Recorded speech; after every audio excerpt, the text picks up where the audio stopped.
ვაგრძელებთ გადაცემას თეორემას მეორე ნაწილი პუტინის სირიულ თავგადასავალს ეძღვნება, მაგრამ მანამდე სანამ უშუალოდ ამ თემაზე საუბარზე გადავიდოდეთ, რასაკვირველია, აქაც მინდა დავსვა გაზპრომთან დაკავშირებით კითხვები, ჯერ მარტო სტუმრებიდან გამომდინარე, წარმოგიდგენთ მათ სერგი კაპანაძე, საქართველოს რეფორმების ასოციაციის დამფუძნებელი, გიორგი ბადრიძე, სტრატეგიისა და საერთაშორისო ურთიერთობების კვლევის ფონდი და მოგვიანებით ვაშინგტონიდან სკაიპით ჩაგვერთვება თემურ იაკობაშვილი, საერთაშორისო ლიდერობის ინსტიტუტის პრეზიდენტი, საქართველოს ყოფილი ელჩი შეერთებულ შტატებში.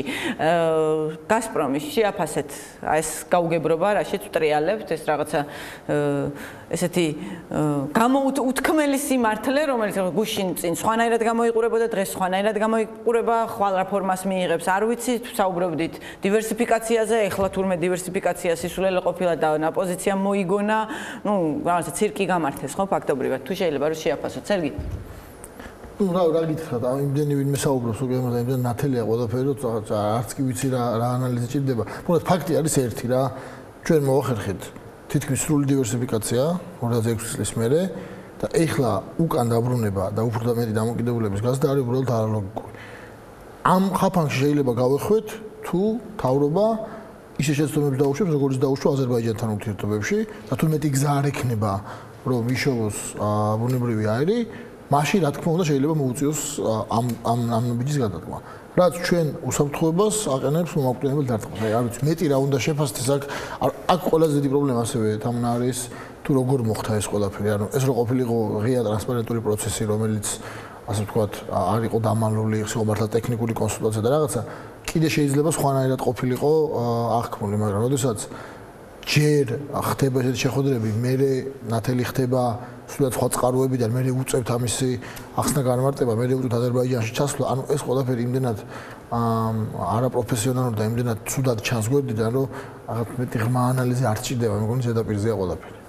კი ბატონო, რამდენად უკავშირებთ ამას შეცდომებს, აზერბაიჯანთან დაშვებულ შეცდომებს და არა ზოგადად სურვილს, რომ გაზპრომთან გქონდეთ? ხო, არა, ძალიან ხშირად ბევრი ცუდი ნაბიჯის ახსნა შეიძლება უბრალოდ შეცდომით, უბრალოდ სიბრიყვით, მაგრამ მე მგონი ამ სიტუაციაში აღარ რჩება ამისთვის ადგილი. ძალიან გავს იმას, რომ ეს არის სრულად მიზანმიმართული პოლიტიკის ერთ-ერთი შემადგენელი, რომელიც ითვალისწინებს ჩვენს ჩამოყალიბებულ სტრატეგიულ პარტნიორებთან დისტანცირებას და ჩვენს ჩახუტებას რუსეთთან. არანაირი სხვა არგუმენტი არც ერთი მთავრობის პოზიციის, ასე ვთქვათ, ადვოკატების მხრიდან მე არ გამიგია. არ ყოფილა უბრალოდ არავის არ უთქვავს ოდნავ მაინც ჩამოყალიბებული არგუმენტი იმისა, თუ რატომ გვჭირდება უფრო ძვირი გაზი თუნდაც კომერციული სანდოს და უფრო იაფის ნაცვლად ქვეყნისგან, რომელსაც გამოუყენებია მათ შორის გაზი, როგორც იარაღი ჩვენს წინააღმდეგ. ქვეყნისგან, რომელიც დღესაც საქართველოს დამოუკიდებლობას ებრძვის როგორც თავისთვის უმთავრეს პრობლემას. ამას ხოდაშორის საუბარი იყო ახალი თემა არ არის თუ გახსოვთ 2013 დასაწყისშივე იქნა ეს სამული დაფიქსირებული და ოღონდ ესეთი შეფუთვა ჰქონდა რომ ჩვენ უნდა შემოვიტანოთ ბუნებრივი აირი ცენტრალური აზიის ქვეყნებიდან და ცენტრალური აზიის ქვეყნებიდან ბუნებრივი აირი არ შემოდის ესე პირდაპირ შემოდის რუსეთის გავლით. ანუ ეს მიდგომა რომ ჩვენ გვინდა რაღაც სხვა ბაზრის მოძებნა თავიდანვე ჩანდა. აი რა მომენტია და გიორგის ვეთახმები იმაში ეს სიბრიყვე შეიძლება ყველაფერი ახსნა, მაგრამ იმდენად მაღალი დონეა უკვე სიბრიყვეს, რომ ცოტა წარმოუდგენელია რომ მარტო ამაშია საქმე. ასეთი ბრიყვები რო იყვნენ წარმოუდგენელია? ხო, ხო, იმიტომ რომ როგორ რუსეთისგან მეტი ბუნებრივი რამშულობა კომერციული იქნება თუ სხვა მიზნებისთვის იქნება გამოყენებული, ხო რა ეს კომერციული ბუნებრივი არის ქვეყანას არ ხმარდება ქვეყნის ეკონომიკასთან არ არის კავშირში, რო შეწყდება მე არ დაგვარტყავს თუ აი რა თუ რა ვიცი მე ღვინა რომ მიაბეს რა არ დაგვარტყავს. არანაირი ეს რაღაც არა პოპულისტური რაღაც ნაბიჯია რომ აი ხალხზე გათვლილი ზამთარი რომ აი თქვენი მარტივია ხო? ანუ აი როდესაც ღვინის ბაზარი ვთქვათ გახსნეს რუსეთში და მეღვინეები დამოკიდებულები გახდნენ რუსულ ბაზარზე, ვერ გაიტანეს სათანადო რაოდენობით, ჩაუწვათ ჩარშანდელი, ფაქტობრივად გაუსაღებელი დარჩა ჩარშანდელი ღვინო. წელს რაც მოხდა რთველთან დაკავშირებით იმან ჩვენ არ დავარტყა როგორ? ხო ბუნებრივია. ბუნებრივია არის ენერგეტიკას. რა თქმა უნდა ბუნებრივია არის განტოლებაში არის ჩვენ შემთხვევაში არის საკმაოდ მარტივად საქმე, იმიტომ რომ მართლა ბევრი ალტერნატიული მოწოდების წყარო არ აქვს. აქედან გამომდინარე, ჩვენთვის სტრატეგიულად მნიშვნელოვანი არის აზერბაიჯანთან სტრატეგიული ურთიერთობები, აზერბაიჯანის ხელმძღვანელობასთან კარგი პიროვნული ურთიერთობები და აქედან გამომდინარე რა ბუნებრივი აირით გვჭირდება, იმ ბუნებრივი აირის მიღება დაბალ ფასში და აზერბაიჯანული ფასი არის გაცილებით უფრო დაბალი ვიდრე ნებისმიერი სხვა ფასი, რომელიც დაბალი ფასი პოლიტიკური ფასი. აქედან გამომდინარე, ამ მოცემულობას თუ არ ღვევ, მაშინ ბუნებრივია სხვა არჩევანი არ კიდე ერთხელ ვამბობ, თუ ისე ხდება რომ ეს მოცემულობა ირღვევა რაღაც სისულელეების გამო, მაშინ სხვა არჩევანი არ რჩება რომ გარდა იმისა რომ მიხვიდა რუსეთთან და წამოიღოს პოლიტიკური ფასი, მაგრამ ეს იმდენად ციბრიყვია ამის გაკეთება, რომ შეუძლებელია დაიჯერო რომ ეს ყველაფერი ხდება რაღაც შეცდომების დაგესახად. ეგ არაპირებს ეს ადამიანი არჩევნების ჩატარებას, აპირებს ხელისუფლების უზურპაციას, იცის რომ დასავლეთისგან ამას მხარდაჭერა არ ექნება და ფაქტია ეს უკვე ჩანს ხო, რომ მხარდაჭერას ვკარგავთ ხო, ესეა კრიტიკაზე ისმის და თან ეს იმ პირობებში, როდესაც კიდევ ფრთხილობენ ისინი ძალიან გაკრიტიკებისგან თავს იკავებენ, იგივე უკრაინის მაგალითიდან გამომდინარე და სხვა გამოსავალი არ რჩება, რუსეთმა უნდა შეიფაროს, რუსეთის მხარდაჭერა ჭირდება და რუსეთის მხარდაჭერას ხო თავისი რაღაც გარკვეული ფასი აქვს, მაგალითად, ყარსი ახალქალაქის რკინიგზის გაუქმება პროექტის, აფხაზეთის რკინიგზის, ისა თქვა, იგივე ნავთობსა და ანუ გამორიცხავთ აი ესეთი ტიპის სცენარს. არ გამორიცხავ არანაირად და სრულად ლოგიკაში ჯდება, თან საქმე იმაში არის, რომ ჩვენი მთავარი პრობლემა რუსეთთან ის კი არ არის, რომ რუსეთს საქართველოში პრორუსული მთავრობა უნდა და თუ იქნება საქართველოში ესეთი მთავრობა, მაშინ ჩვენთან პარტნიორულ ურთიერთობებს ააშენებს და მას დაეხმარება. არ დაეხმარება არანაირ პრორუსულ მთავრობას, თუ კი ეს მთავრობა გააგრძელებს სახელმწიფოს დამოუკიდებლობის მიმართულებით სხვას. პროდასავლურზე არის ლაპარაკი, რუსეთს საქართველოში მიუღებლად მიაჩნია სახელმწიფოებრიობა, ნამდვილი სახელმწიფო. აი რაც თქვენ სტუმრება თქვენ აქამდე, ის უნდა ზუსტად რომ საქართველო იყოს შეუმდგარი რაღაც ამორფული ტერიტორია, რომელიც ძალიან ადვილად იქნება სამართავი ერთის მხრივ და მეორეს მხრივ რომლის მიმართ დასავლეთს არ ექნება არანაირი ინტერესი. მაგრამ მინდა თუ შეიძლება ერთი მომენტი დავამატო, სერგი ახსენდა რომ ის როგორც ეს ჩვენ მოგვაწოდეს, ეს არაპროფესიონალურად და ულამაზოდ გამოიყურებოდა, ამას თავისი მშვენიერი ახსნა, როგორც დარწმუნებული ვიყავი აქამდე ეს უბრალოდ ადასტურებს ამას. ეს მთავრობა არ არის მთავრობა, რომელიც ერთმანეთს ელაპარაკება. ესენი თითოეული ელაპარაკებიან მხოლოდ ერთ კაცს. და როგორც ჩანს, ყოველთვის ერთმანეთს მე არ უზიარებენ, იმიტომ რომ შესაძ თქვა კალაძე ამბობს, რომ ჩვენ გვჭირდება დივერსიფიკაცია, თქვა ეკონომიკის მინისტრი ამბობს ეკონომიკის ენერგეტიკის მინისტრის მოადგილე, პრემიერ-მინისტრი მე ამბობს საპირისპიროს, ხო? ეს გამოიყურებიან ფუნქციონერებად, რომლებიც ელაპარაკებიან ერთ უფროს და არა ერთმანეთს. ამ გუნდს არ აქვს გუნდის სახე. ისინი სულ ყველა ცალ-ცალკე ინდივიდუალურად ასე ვთქვათ, არიან დამოკიდებული ვიღაცას. კი, ეს ნამდვილად სწორი დაკვირვებაა, რა ვიცი, ჩემი გადმოსახედიდანაც და საქართველოში რა უნდა ამაზე ვისაუბრეთ, რუსეთს, სირიაში რა უნდა? პუტინს რა უნდა სირიაში? ჩემს უნდა შემდეგი რა. ახლა თანმიმდევრობა არ აქვს მნიშვნელობა. პირველი რაც უნდა, ეს არის თავისი ძალის პროექცია იმ რეგიონში, რომელშიც აქამდე ამას ვერ ახერხებდა. თუ რა ვიღოთ ბოლო. ნუ კისინჯერის ცნობილი კისინჯერი და გინა მირიშაიმერი ფაქტია, რომ ეს არის პირველი შემთხვევა ავღანეთის მერე, როდესაც ასე მოშორებით რუსეთი ახდენს თავის სამხედრო ძალის პროექციას. მას ჰქონდა სამხედრო ძალის პროექცია საქართველოში, უკრაინაში, მაგრამ ეს მაინც მისი ასე ვთქვათ ახლო აღმოსავლეთი და საზღვრებია, ხო? ეს არის პირველი სერიოზული ჩარევა საზღვრებს მიღმა ისეთი ტიპის ჩარევა, რომელიც მან გააკეთა ახლა საჰაერო და მარტო საჰაერო არ გადაგავწოთ, ეს არის ასევე საკმაოდ სოლიდური სახმელეთო, შეიძლება არ არის ჯარისკაცები boots on the ground რასაც ქვია, მაგრამ საკმაოდ სერიოზული სამხედრო ყოფნა აქ. ეს არის პირველი. მეორე, აქედან გამომდინარე, ეს არის ყურადღების გადატანა უკრაინის საკითხიდან სხვა უფრო მისთვის ხელსაყრელ საერთაშორისო პრობლემაზე. არ დაგვაუწყდეს, რომ მანამ სანამ ეს ხდება სირიაში, უკრაინაში მიმდინარეობს ჯერ ერთი ისევე სისხლისღვრა და ცეცხლი არ არის შეწყვეტილი, მაგრამ ამას თავი დავანებოთ მინსკის მოლაპარაკებების აი ბოლო რაუნდი, რომელიც ჯერ ოქტომბერს იყო პარიზში და მანამდე იყო მინსკში, ხო? პრაქტიკულად იქ დონეცკმა და ლუგანსკმა, რა თქმა უნდა მოსკოვმა, მაგრამ მათმა წარმომადგენლებმა გაახმოვანეს რომ ერთ-ერთი ყველაზე მთავარი მოთხოვნა რაც იყო მინსკის ხელშეკრულების, რომ არჩევნები ჩატარებული იყო უკრაინის კონსტიტუციის მიხედვით და ამის შემდეგი ეტაპი არის საზღვრის კონტროლი უკრაინას და რუსეთს შორის, ხო? არ იქნება ეს. ისინი ატარებენ არჩევნებს თავის კანონით. ანუ პირდაპირ არ ღვევენ მინსკის ხელშეკრულებას.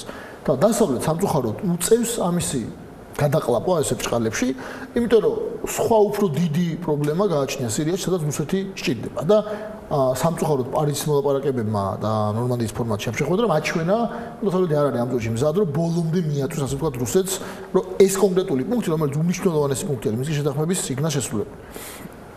მესამე რაც მას უნდა, ეს არის შეიძლება რუსეთის პირველი იყოს ამ შემთხვევაში, მაგრამ რაც აშკარად არის ზედაპირზე, ეს არის მის როგორც თვითონ ეძახის ახლო სამეზობლოდან და ესეთეს ყოფილი ქვეყნებიდან, მათ შორის საქართველოსთან მათ შორის წასული იმ ადამიანების გაუნებელყოფა, რომლებიც პოტენციურად შეიძლება დაუბრუნდეთ ტერორისტებად ქვეყნის შიგნით. ეს დეკლარირებული ამოცანად არის უკვე ნათქვამი, იმ დაახლოებით 30,000 ადამიანი, რომელიც ICC-ში არის, ითვლება რომ 1-5-6 არის ყოფილი საბჭოთა კავშირის მოქალაქე, რომელიც პოტენციურად შეიძლება მოუწევს უკან დაბრუნება, ამათ განადგურება უჩვენია. იმ ადგილებს, სადაც ბომბავს, ძირითადად განადგურება, თავარზე გადავდივარ ახლა რა თქმა უნდა.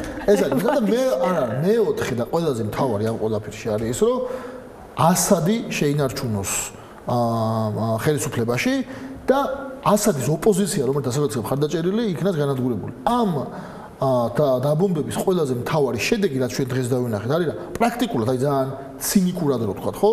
რუსეთი ამ წუთში არის ICC-ის საჰაერო დაზღვევა, იმიტომ რომ საჰაერო დარტყმებით აყენებს ძალიან დიდ ზარალს ოპოზიციას, რომელიც არის ასადის ოპოზიცია იხევს უკან და იმ ადგილებს მე იკავებს ICC. ეხლა რა თქმა უნდა, რაღაცა 30 დაბომბვიდან რომელიც განახორციელა 5 თუ 6 იყო ICC-ის კონტროლება ტერიტორიაზე, მაგრამ ყველა საინტერესო რა არის? სამოქალაქო მსხვერპლი რო ნახოთ, ხო? სამოქალაქო მსხვერპლის კუთხით, უბრალოდ სამოქალაქო ადგილების დაბომბვის კუთხით. რამდენიმეჯერ მეტი ყავს დაბომბილი სირიის ოპოზიციის კონტროლება ტერიტორიებზე, ვიდრე ICC-ის კონტროლება. აქედან გამომდინარე, რეალურად ხელს უწყობს ICC-ის კიდევ უფრო გაფართოებას. სიბრტყის არა ICC-ის წინააღმდეგ, არამედ ასადის შესანარჩუნებლად. ბუნებრივია, ხო, ეს მეოთხე, ოღონდ იქ ერთი მნიშვნელოვანი მომენტია. ICC-ის ის წევრები, ის ნაწილი, ასე ვთქვათ, რომელიც მისთვის შეიძლება იყოს დიდონ მიუღებელი, იმიტომ რომ ისინი არიან დაღესტანიდან, ჩეჩნეთიდან წასულები ან ჩრდილო კავკასიიდან, ხო? მათ მიმართაც განახორციელებს დარტყმას ბუნებრივია, იმიტომ რომ ეს მას არ უნდა რომ იქ ყავდეს ეს, ხო, თუმცა უფრო დიდი ამოცანა არის და ნომერ 1 ამოცანა შეიძლება ითქვას ამ თელ აი ამ კონფიგურაციაში რომელიც ახლა აღწერე, რომ ასადი იყო შენარჩუნება. რაც თორე ეს ასადის შენარჩუნება მისთვის არის პლატფორმის შენარჩუნება ახლო აღმოსავლეთში, იმიტომ რომ ახალი პლატფორმა რომელიც ახლა ყალიბდება, რომელიც ასადმაც გააჟღერა და ირანელებმაც, რომ ეს ირან, სირია, რუსეთ პოტენციურად ერაყის რაღაც ახალი ღერძი, რომელიც დაასტაბილებს ახლო აღმოსავლეთს. ეს არის საკმაოდ ასეთი კარგი გამბიტი, რომელსაც პუტინი ათამაშებს, სამწუხაროდ ჯერჯერობით ეს გაუდის. რა თქმა უნდა, ესე მარტივი არ იქნება ეს ყველაფერი და ახლა ბევრი არ მინდა რომ ვისაუბრო ამაზე, მაგრამ ძალიან ბევრი პრობლემა ექნება რუსეთს ამასთან დაკავშირებით. არც შესაძლებლობები არ აქვს სამხედრო იმისი, რომ ჩემი ეს ბოლომდე წარმატებულად მიიყვანოს, იმიტომ რომ იქ მარტო დაბომბვით სავარაუდოდ ოპოზიციას ვერ გაანადგურებს და სამხედრო ძალა ადგილზე თუ არ შეიყვანე, ან ირანმა თუ არ შეიყვანა, ხო? მარტო ასადის ძალა ალბათ ამას არ ეყოფა. შიგნით სუნიტებთან პრობლემა, ქვეყნის შიგნით შეიძლება გაუჩნდეს, იმიტომ რომ ქვეყნის შიგნით რუსეთში დაახლოებით 10 მილიონი სუნიტი არის და ეხლა როგორც არ უნდა შევხედოთ ამ დაპირისპირებას, ხო? ეს საბოლოო ჯამში არის შიიტების და სუნიტების დაპირისპირება. შიიტების მომდევნო, იმიტომ რომ ალავიტი არის თვითონ ასადი, მაგრამ ესე ითვლება, რომ ის დარტყმა, რომელსაც აყენებენ ოპოზიციას და სუნიტების წინააღმდეგ დარტყმა. ირანი, ერაყის შიიტური ნაწილი და თქოთ ამ შემთხვევაში ასადი ოპოზიციისა და მათი მხარდამჭერი ახლო თემური არის უკვე, თემური აკობაშვილი არის ხაზდეს, არ მინდა რომ დროზე ჩავრთო, რომ არ გამეთიშოს. ბატონ თემურ. გამარჯობა. როგორ ხართ? მე არაფერი, როგორ? რა ვიცი, აი, ვსჯელობთ. გავიარეთ გაზპრომთან რა გვინდა ამაზე ვისაუბრეთ და ახლა იმაზე ვსაუბრობთ პუტინს რა უნდა სირიაში და თქვენც აი კარგ დროს შემოგვიერთდით თუ შეგიძლიათ რომ გითხრათ თქო მეტნაკლებად მოუხაზეთ უკვე რა მიზნები შეიძლება ამოძრავებდეს პუტინს არ ვიცი გვისმენდით თუ არა რასაკვირველია თქვენი აზრი შეგიძლიათ გაგვიზიაროთ მაგრამ ეხა უფრო მაინტერესებს თქო იგივე სუნიტებთან დაპირისპირებას ფაქტობრივად სუნიტებს უპირისპირდება ხო შიიტებთან თქვათ შიტებთან ხარ ბრძოლით ესე გამოდის. რა შედეგები შეიძლება ქონდეს ამას პუტინისთვის თუ გავითვალისწინებთ იმას რომ თქვათ იგივე ჩრდილო კავკასია მაგალითად სუნიტი მუსლიმებით არის დასახლებული. მივესალმები სტუდიაში. შედეგები შეიძლება ძალიან ბევრნაირი იყოს, მაგრამ ყველაზე მთავარი ის არის, რომ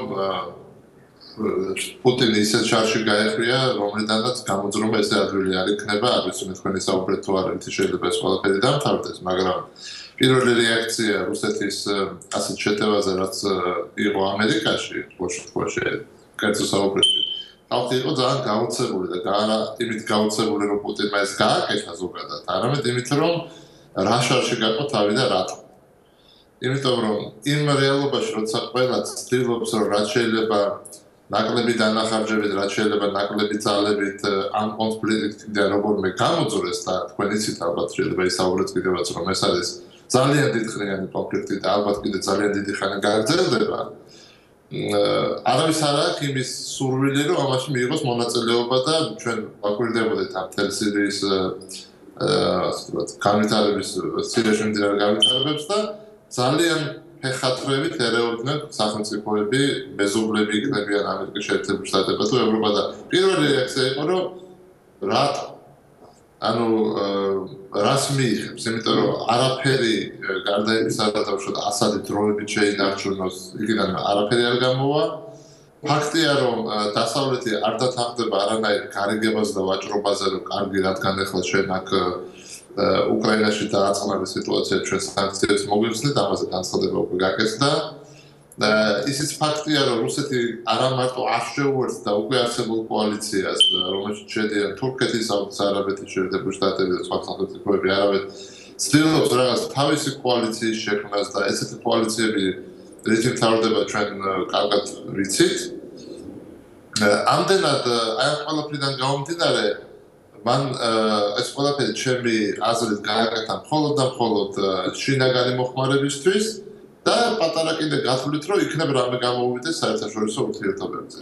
კი ბატონო, მაგრამ ამერიკის თქვათ ადმინისტრაციის ზე როგორ მოქმედებს ეს ყველაფერი, როდესაც პუტინი იღებს ინიციატივას სირიაში, სადაც თქვათ იგივე ჩვენ გვახსოვს ობამას განცხადებები, ჯერ თავიდან მან მოუწოდა ასაც თუ არ ვთქვი 2011 წელს იყო ეს, რომ გადამდგარიყო, მერე იყო თქვათ იქ ქიმიური იარაღი არ გამო, მერე გვახსოვს წითელი ხაზები, მერე ისიც გვახსოვს ეს წითელი ხაზები როგორ გადაიკვეთა ქიმიური იარაღი, როგორ გამოიყენა და არაფერი არ მოხდა. მოკეთ ძალიან ბევრი ვთქვათ სირიას ძალიან ბევრი კრიტიკოსი ობამას კრიტიკოსი და არა მარტო კრიტიკოსი, არამედ გულშემატკივარიც კი, ვთქვათ, რაც ყველაზე დიდ სუსტ წერტილად მიიჩნევს და ხომ არ ფიქრობთ, რომ ვთქვათ, იგივე ვთქვათ, პიარის თვალსაზრისით ამერიკის წინააღმდეგ იყენებს ამას? ამერიკის წინააღმდეგ მე არ ვიცი როგორ იყენებს, ახლა რეალობა ის არის, რომ პრეზიდენტ ობამას პირობებში პუტინს შეუძლია ესეთი რაღაცები აკეთოს, იმიტომ რომ მასზე პასუხს არ მიიღებს. ახლა როცა შიგნით საუბარია ამ პუტინის ქმედებებზე, რა თქმა უნდა, ეს ობამას იმით აზიანებს, იმიტომ რომ რესპუბლიკური პარტია და ისიც რომ უკვე ფაქტიურად დაიწყო საარჩევნო კამპანია მომავალი საპრეზიდენტო არჩევნებისთვის, ამას ძალიან აქტიურად იყენებს. უფრო პრაგმატულად რომ მივუდგეთ ამ საკითხს, ძალიან ერთგვაროვანია განწყობა როგორც რესპუბლიკელებში, ისე დემოკრატებში, რომ დიდ შარში გაყო თავი და რატო ვერაფერი ვერ გავიგეთ. იმიტომ რომ სანამ ასადმა არ გამოიყენა ქიმიური იარაღი და არ იყო ამ ყველაფერზე ლაპარაკი, ყველა მათ შორის ამერიკის შეერთებული შტატები ცდილობდნენ არ ჩარეულიყვნენ ამ კონფლიქტში, იმიტომ რომ როგორც ესეთი კონფლიქტები არ წყდება, არც დაბომბვით, არც ჯარის შეყვანით და არც ასეთი ძალისმიერი მეთოდები, ეს არის ეგრეთ წოდებული სექტარული კონფლიქტი, ერთ მხარეს არიან სუნიტები, მეორე მხარეს არიან ალავიტები და ძალიან საინტერესოა, 1932 წელს თუ არ ვცდები, ასადის ბაბუამ მიწერა წერილი ფრანგებს, რომ გამყავითო და ნუ შეგვიყვანთ ერთ სახელმწიფოში, ალავიტები და სუნიტები, სუნიტები ერთად ვერ იცხოვრებდნენ სახელმწიფოში. ეხლა უფრო გლობალურად რო შევხედოთ, ხდება საინტერესო რამ, ეს სახელმწიფოები ფაქტიურად არის იმპერიების რღვევისა და ამ დღევანდელი ფორმით ცივი ომის პერიოდში შექმნილი ერთეულები თავისი მმართველობებით, მე არ ვაპარაკობ დაუშვათ მონარქიებზე, მოგეხსენებათ მისი პარტია, ფასისტური პარტია, სოციალისტური პარტია იყო როგორც ერაყში და ეს რეჟიმები ირღვევა. არავის არ უნდა ამ რეჟიმების რღვევაში აქტიური მონაწილეობის მიღება, იმიტომ რომ ყველა კარგად ნახა რითი მთავრდება ეს ყველაფერი კადაფისა და მუბარაკის შემთხვევაში. ამიტომ ძალიან დიდი სურვილია ამერიკაშიც და ევროპაშიც და ახლა აღმოსავლეთშიც რომ არ მოხდეს არანაირი ჩარევა არავის მხარეს. მეორე მხრივ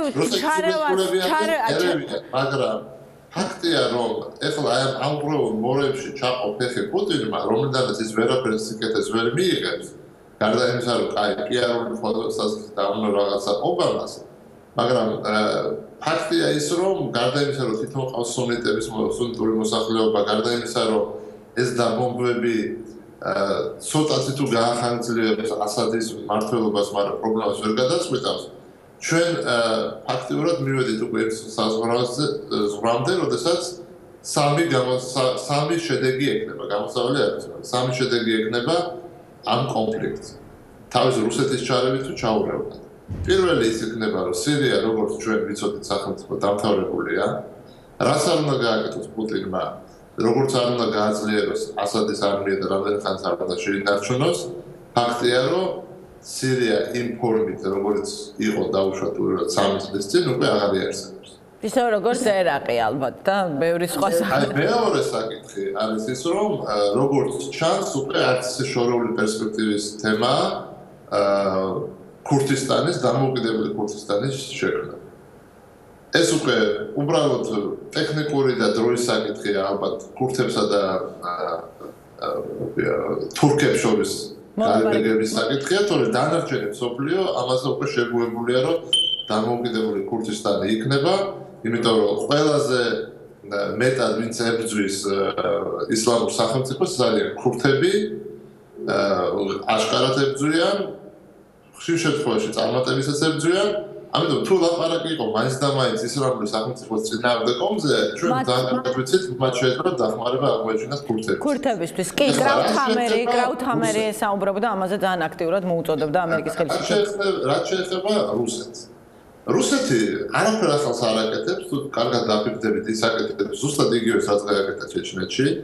როდესაც მან დახოცა ფიზიკურად გაანადგურა ყველა სეპარატისტი, მას გადავა იქნებოდა თუ მასთან დაახლოებული პირები და დატოვა ორი გამოსავალი. ან ყოფილიყო დაუშვათ რადიკალური ისლამი, ან ყოფილიყო რუსეთს ამოფარებული და მისი ფულით მოსული ხელისუფლება, როგორც არის კადიროვი.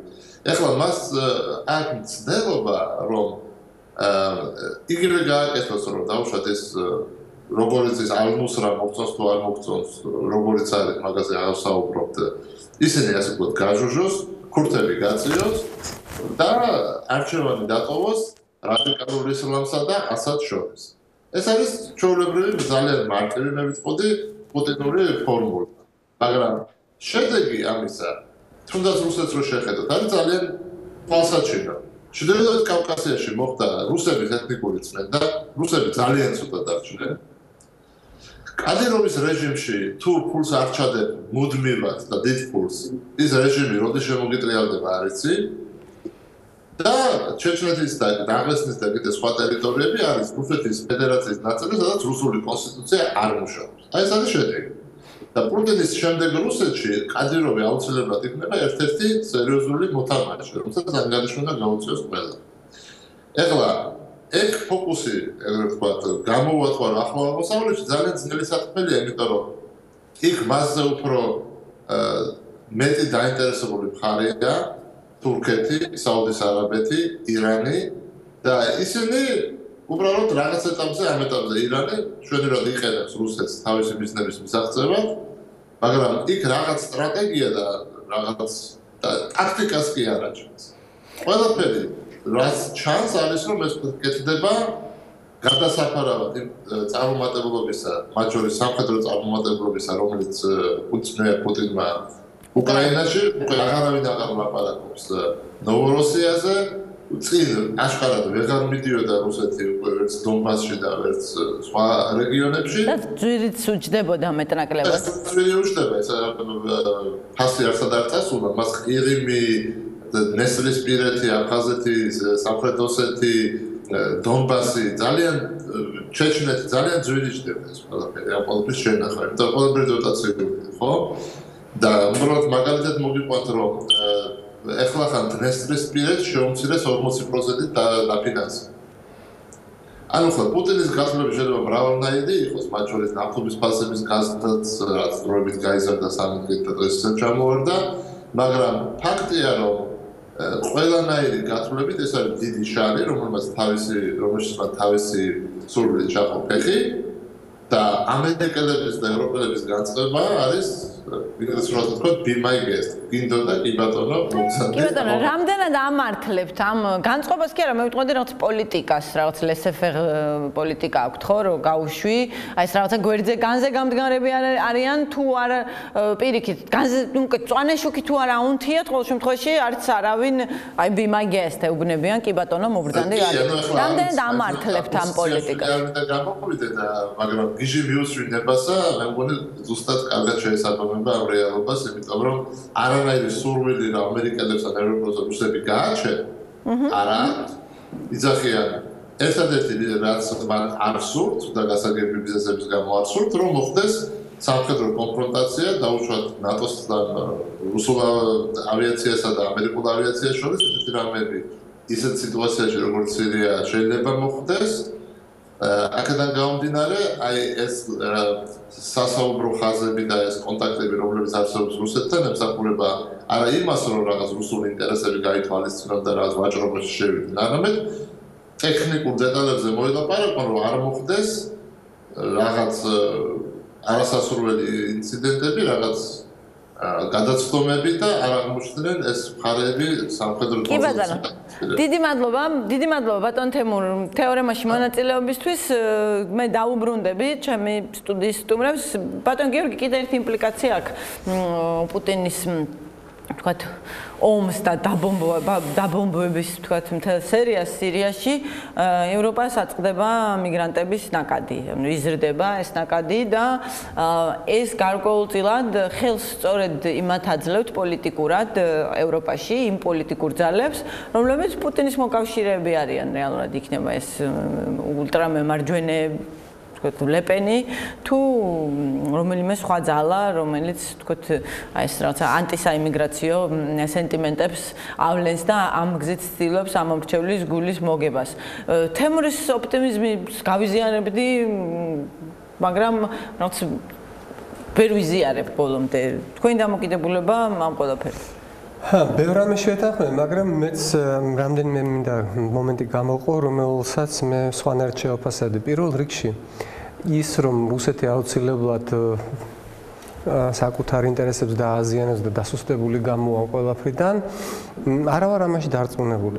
როგორც მინიმუმ შემიძლია წარმოვიდგინო, რა შეიძლება უნდოდეს პუტინს სირიაში და ამაში შეიძლება ისტორიული პარალელები გამოგვადგეს. დავიწყოთ იქიდან, რომ რუსეთი სირიაში პირველად ეხლა არ შესულა და არც ცივი ომის დროს. ეს არის თემა, რომელსაც რუსეთი უბრუნდება მე-18 საუკუნიდან მაინც.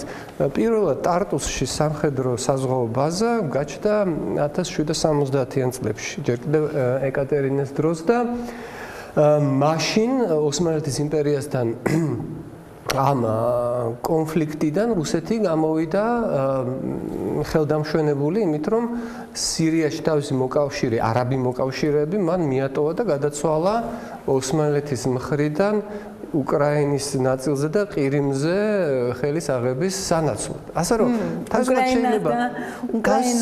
თავისუფლად შეიძლება იყოს პირდაპირ პარალელი, დარწმუნებული ვარ, რომ რუსმა სტრატეგოსებმა მშვენივრად იციან საკუთარი ისტორია და ეს შეიძლება იყოს ერთ-ერთი, მე არ მომფ ერთადერთი ბუნებრივია. საერთოდ სერგის მინდა დავეთანხმო იმაში, რომ ამგვარ დიდ ნაბიჯებს, როგორც წესი, მარტო ერთი მიზანი და ერთი მოტივი არ ამოძრავებთ და აქედან გამომდინარე, ეს არის მხოლოდ ერთ-ერთი შესაძლო მიზანი პუტინისა. თუ ისტორიას დაუბრუნდებით, ჩვენ ვერ გავექცევით ცივიომის პირდაპირ, ასე ვთქვათ, მსგავსებას იმაში, რაც ხდება სირიაში, ეს არის რომ რუსეთი და მისი მოკავშირე ფიზიკურად ებრძვიან უკვე ანადგურებენ ამერიკელების მოკავშირეებს და ამერიკელების მიერ გაწვრთნილ და შეიარაღებულ თუმცა ობამა იძახის რომ პროქსიომში მე არ გადავაქცევ ამ ყველაფერს. ხო, არ გადავაქცევ და ეს ნიშნავს რომ ეს არის ძალიან აი თქვენ რაც თქვით, ზუსტად იქითკენ მივდივართ ახლა რანაირი, ვთქვათ, გზავნილი არის ეს ანტილიბერალური ძალებისათვის ევროპაში ან მთელ მსოფლიოში. საერთოდ რას ნიშნავს? ობამამ თვითონ თქვა რომ პუტინი თავისი მოკავშირე დიქტატორის დასახმარებლად ძალის გამოყენებით ამჟღავნებს სისუსტეს. მე არ ვიცი, ჩემთვის და დარწმუნებული ვარ ამერიკის მოკავშირეების დიდი ნაწილისთვის ეს ჟღერს როგორც აი ჩვენ ამერიკა არ ვეხმარებით ჩვენს მოკავშირეებს სიძლიერის გამო. მე მგონი აბსურდია და ეს მხოლოდ აზიანებს ამერიკის იმიჯს, ამერიკის სანდოობას საკუთარ მოკავშირეებს შორის, როგორც სახელმწიფოებს, ისე აი ესეთი ფრაქციებს შორის, რომლებიც შეიძლება ამერიკის, ვთქვათ, დასავლეთის მოკავშირეება წარმოჩინდებოდნენ.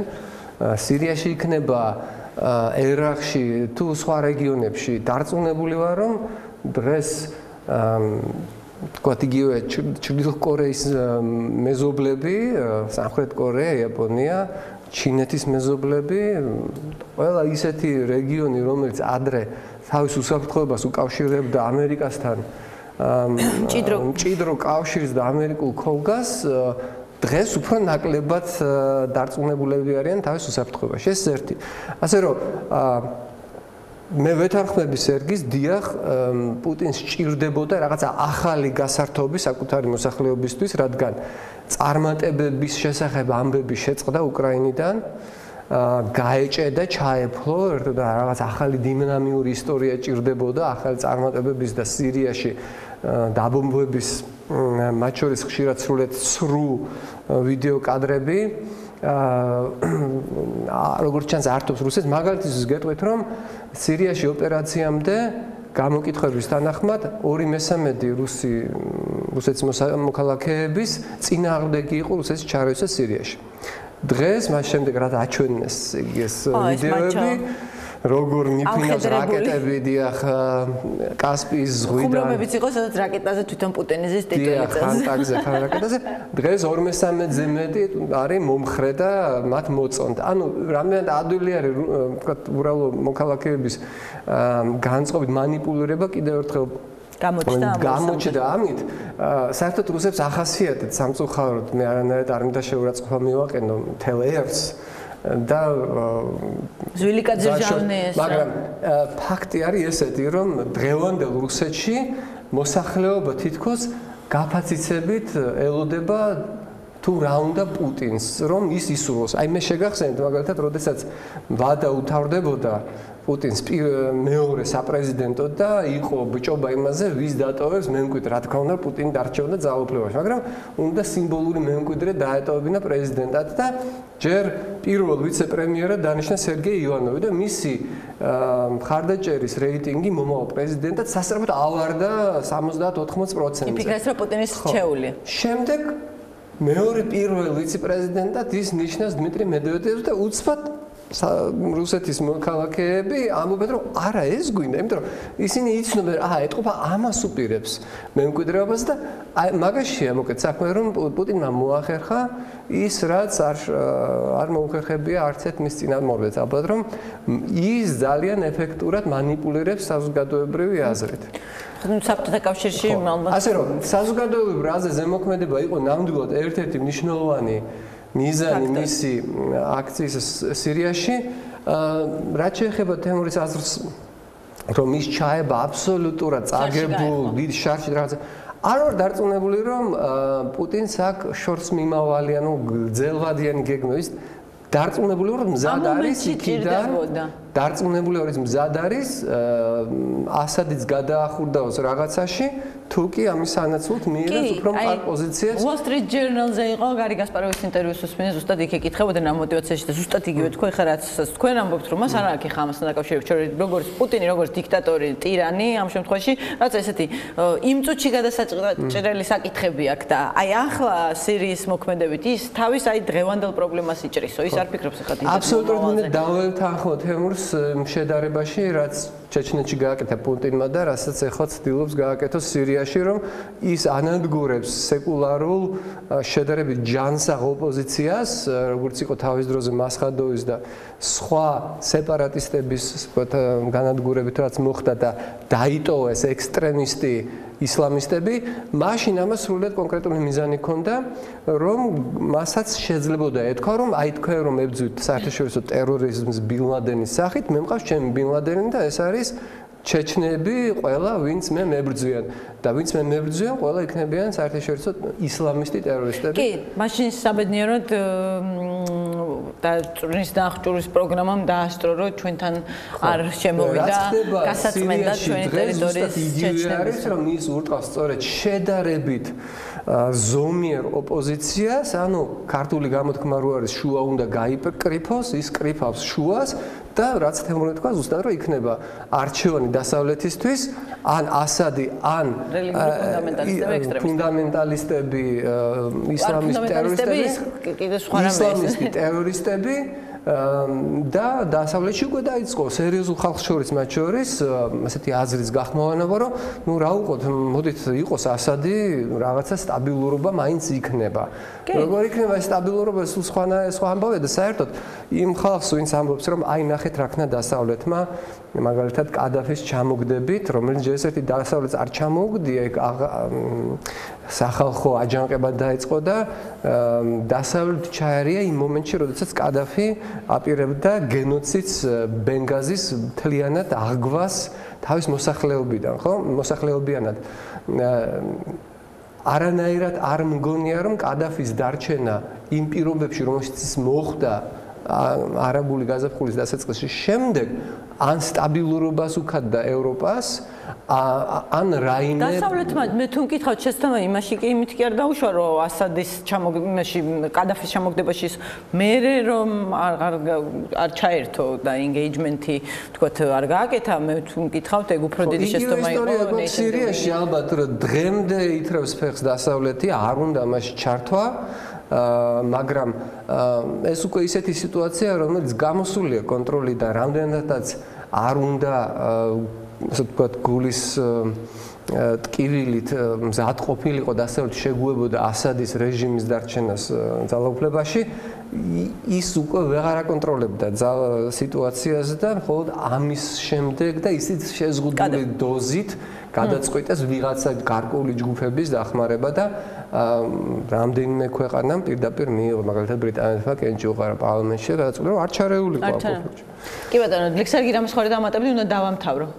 მე მგონი ამომწურავი იყო მე მგონი რა ვიცი სირია დიდხანს ბევრჯერ გადავდა დიდი ხანია 1 4 თუ 5 გადაცემა ამ თემაზე მსჯელობა მინდოდა მაგრამ სულ ან საქართველოში ხდება რაღაც ან კიდე შესაბამის სტუმრებს არ ეცალთ ასე რომ როგორც იქნათ მოვაბით თავი დიდი მადლობა ჩემს სტუმრებს რომ გვიყურეს დიდი მადლობა რომ გვესტუმრნენ დიდი მადლობა მაყურებელს რომ გვიყურა მე დილის 8 საათიდან ღვიძავს ძალიან დაღლილი ვარ იმედია ძალიან არ მეტყობოდა დიდი მადლობა ჩვენ ერთმანეთს სულ მალე 4 დღეში შევხვდებით.